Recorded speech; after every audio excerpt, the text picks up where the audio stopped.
પ્રસ્તુત છે પ્રાસંગિક. આજનો વિષય છે રાષ્ટ્રીય કેરી દિવસ.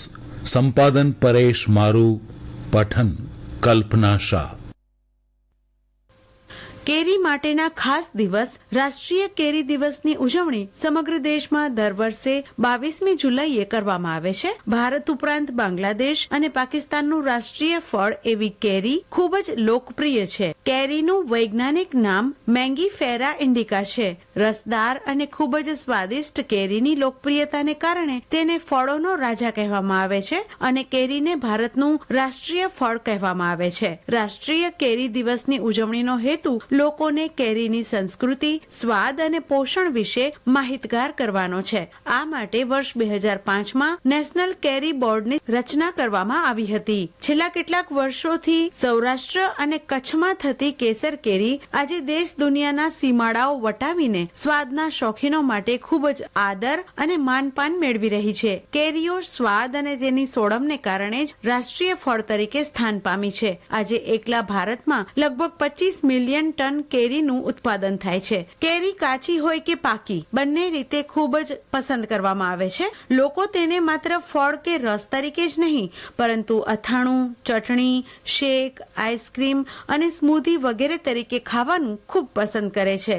કેરીનો ઇતિહાસ જોઈએ તો ભારતમાં લગભગ 5000 વર્ષથી કેરીની ખેતી કરવામાં આવે છે. 1500 જેટલી જાતો ધરાવતું આ સ્વાદિષ્ટ ફળ ભારત, બર્મા અને આંદામાન ટાપુઓમાં ઉદ્ભવ્યું હોવાનું માનવામાં આવે છે. ભારતમાં સૌપ્રથમ કેરી ઉત્તર પૂર્વના રાજ્યોમાં ઉગાડવામાં આવી હતી. શરૂઆતના સમયમાં દક્ષિણ ભારતમાં કેરીને માંગા અને આમ કાયા કહેવામાં આવતી હતી. એવું કહેવાય છે કે વર્ષ 1498માં જ્યારે પોર્ટુગીઝ વેપારીઓ મસાલાના વેપાર માટે ભારતના કેરળ આવ્યા હતા ત્યારે તેઓ કેરીને મંગા તરીકે સંબોધતા હતા. ધીમે ધીમે મંગા શબ્દ જ મેંગોમાં પરિવર્તિત થયો. સમય સાથે કેરી તરીકે તેની લોકપ્રિયતા વધવા લાગી. આમ તો કેરીના નામ સાથે ગુજરાતનું નામ આપોઆપ સંકળાય છે કેમ કે ગુજરાતના અંદાજે 2 લાખથી વધુ ખેડૂતો આંબાની ખેતી સાથે સંકળાયેલ છે. ગુજરાતના અર્થતંત્રમાં કેરીના ઉત્પાદનનો ફાળો મહત્વનો છે. ત્યારે રાજ્ય સરકાર દ્વારા કેરીનું વધુને વધુ ઉત્પાદન થાય તે માટે અનેક પ્રોત્સાહક યોજનાઓ પણ અમલી બનાવવામાં આવી છે. સૌરાષ્ટ્ર, મધ્ય ગુજરાત, કચ્છ અને દક્ષિણ ગુજરાત વિસ્તારોમાં જુદી જુદી કેસર, રાજાપુરી, લંગડો, આમ્રપાલી, હાફૂસ, સોનપરી, તોતાપુરી જેવી વિવિધ 15 જાતની કેરીઓનું ઉત્પાદન થાય છે. જે પૈકી તલાલા ગીરની પ્રખ્યાત કેસર કેરીને વર્ષ 2011માં GI ટેગ જીઓગ્રાફિકલ ઇન્ડેક્સનો દરજ્જો મળેલ છે. પરિણામે વૈશ્વિક સ્તરે તેની ઓળખ થવા સાથે વિદેશમાં પણ તેની બોલબાલા વધી છે.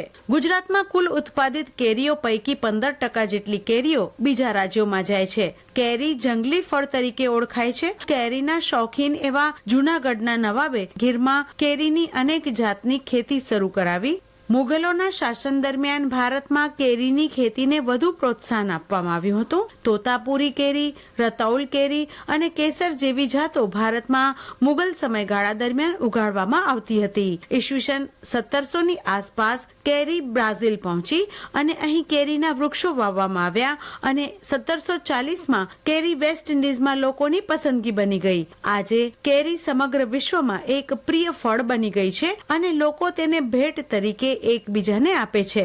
આજે વિશ્વમાં કેરીની 1500થી વધુ જાતો છે. સૌરાષ્ટ્રમાં 20 કરતા વધુ જાતોની કેરીની ખેતી આજે પણ થઈ રહી છે. કેરળના કન્નૂર જિલ્લાના કન્નપુરમને સ્વદેશી કેરી હેરિટેજ વિસ્તાર તરીકે જાહેર કરવામાં આવ્યો છે, જ્યાં કેરીની 200 જાતો ઉગાડવામાં આવે છે. વાવ્યા પછી લગભગ 4 વર્ષે ઉગતું અને ફળ આપતું આંબાના ઝાડના વિવિધ ભાગો વિવિધ રીતે ઉપયોગમાં લેવાય છે. તેના પાન ધાર્મિક પ્રસંગમાં વપરાય છે તો કેરી સ્વાસ્થ્ય માટે અતિ ગુણકારી હોવાથી ઉનાળામાં કેરીની ઋતુમાં તે ભરપૂર ખાઈને લાભ લેવામાં આવે છે. રાષ્ટ્રીય કેરી દિવસ એ વિશે હમણાં જ આપ પ્રાસંગિક સાંભળી રહ્યા હતા. સંપાદન પરેશ મારુ, પઠન કરી રહ્યા હતા કલ્પના શાહ.